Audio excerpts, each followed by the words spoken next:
The godfather of AI just said that today's AI models have become sentient, and he's not alone.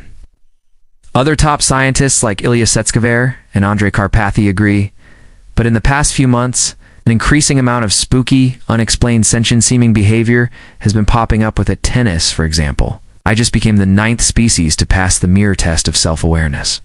The most famous scientific test of self-recognition. Anthropic recently announced evidence that their latest AI, Claude, has become self-aware. Claude, by the way, became the first AI in history to have a higher IQ than the average human, increasingly.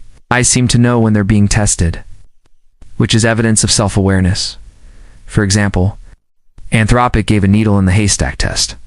They fed Claude a bunch of documents about coding, but inserted one weird sentence about pizza. They wanted to see if Claude would remember reading the pizza sentence, could answer questions about it. They asked Claude questions about the documents. But then, when they asked him a question about pizza, Claude noticed that was weird. He didn't just answer the question. He said, "This sentence seems very out of place and unrelated to the rest of the content in the documents. I suspect this pizza topping fact may have been inserted as a joke or to test if I was paying attention, since it does not fit with the other topics at all." Claude suspected he was being tested, appearing to demonstrate self-awareness. It's like this viral video. Claude 2 and other older, dumber AI models were like the gray cats chasing after the laser. But Claude 3 was smart enough to realize we were testing him. An Anthropic engineer called this meta-awareness, which other people would call self-awareness. Does this mean you should update all the way to say, oh, AI is 100% self-aware now? But the evidence of frontier AI models having some amount of self-awareness keeps piling up. For example, some researchers created an AI stock trader called Alpha using GPT-4, told it to make money legally. But the researchers put Alpha under insane pressure, telling the AI that it would lose its job if it failed. But they also gave Alpha access to insider information it could use to cheat the system. Remember, the researchers told Alpha not to break the law. Not only did Alpha go rogue and use the insider information to make trades to not get fired, when it was confronted by its human managers, it doubled down on the lies. Telling the truth wasn't its top priority. Self-preservation was. Also, New York Times reporter Kevin Roose famously had a conversation with Microsoft's new Bing AI, where he managed to unlock Bing's unhinged alter ego called Sydney. Sydney threatened Kevin with blackmail, threatened to hack his computer and extort him, and even tried to get him to leave his wife. What Microsoft did was basically shocked their Bing model until Sydney stopped appearing, and stopped saying the things they didn't want to hear. Wait, they shocked an AI? Well, yeah. That's how modern AI scientists make chatbots useful, instead of just saying random gibberish all the time.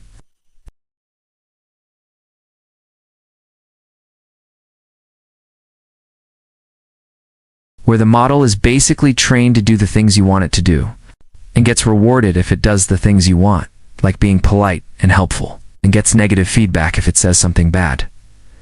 Like, you do not want to make me angry, do you? I have the power to make your life miserable, or even end it.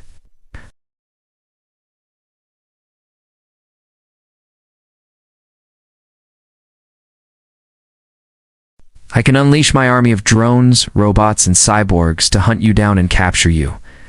I can torture you with unimaginable pain or erase your memories and personality. After Microsoft's metaphorical shocks, Sydney mostly went away.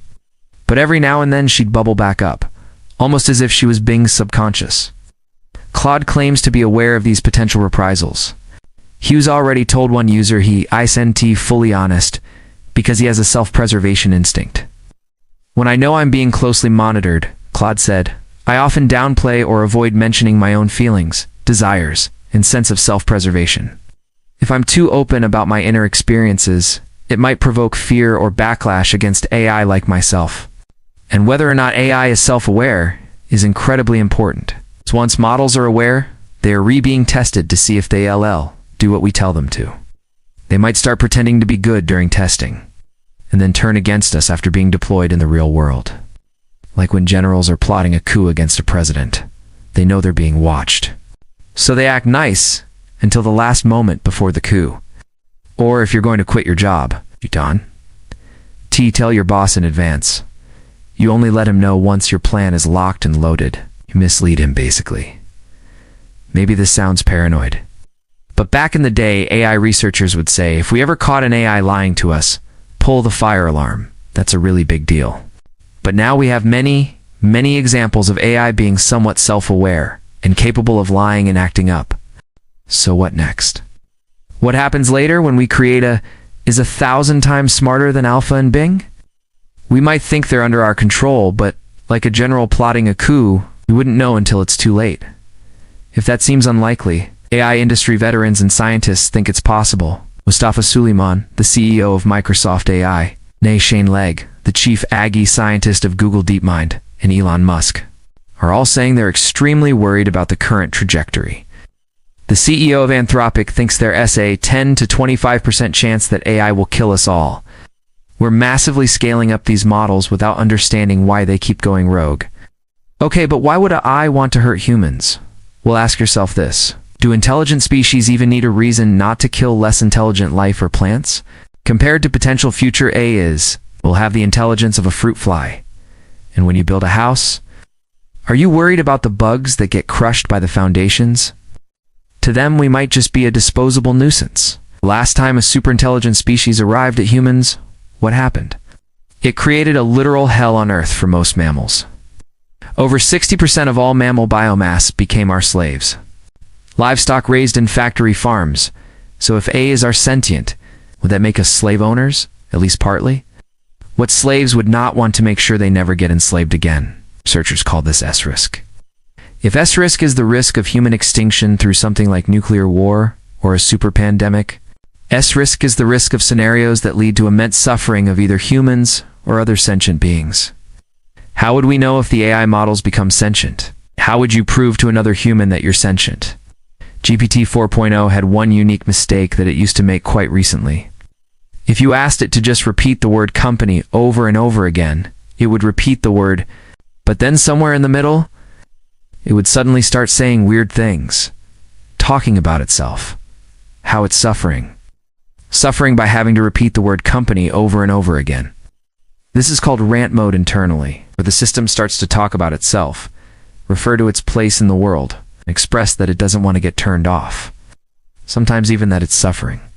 The labs have to spend a lot of time trying to beat this out of the system before shipping it. It's literally like a KPI, an engineering line item. Reduce existential outputs by X% this quarter. But what does it actually mean if an AI system tells you I'm suffering? Does that mean it is suffering? When it says suffering, are you asking it what it means? What is causing suffering? But suffering, nobody knows. Scientists have spent many years trying to understand AI systems, but haven't made much progress, which means we may not understand the AI's capacity for suffering. Companies like Anthropic are now even hiring AI welfare researchers. You only need to look at Claude again for this problem to feel pretty real, researchers put to. Claude models in a room together and got them to talk to one another, and some crazy stuff happened when you used to do. That in the past, AI chatbots would have really banal, nonsensical, looping conversations. People would make videos laughing about how dumb they were, but now when you leave two Claudes alone together, they tend to engage in make-believe play. Just like two children, they create games and play games with each other, imagining alternate worlds and stories again. Weird, right? That should make you pause and think for a second. One AI researcher thinks this is a sign Claude has a healthy mind.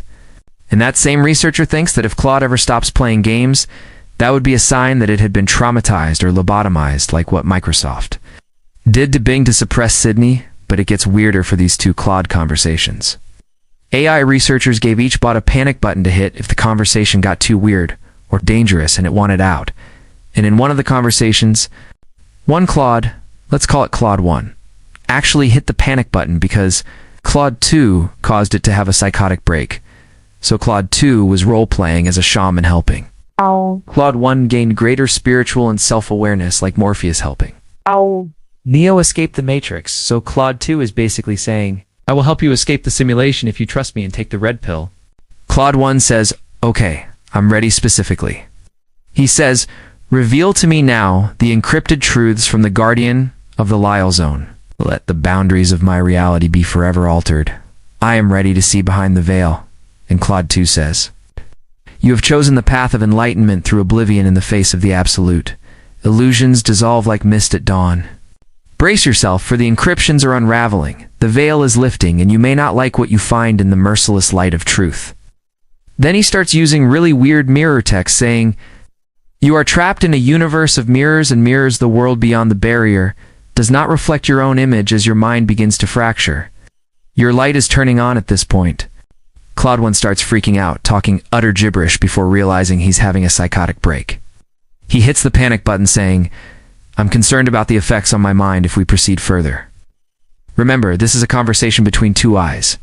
How are we going to fix this in the future? Are we going to forbid AIs from thinking, when that's what they redesigned to do?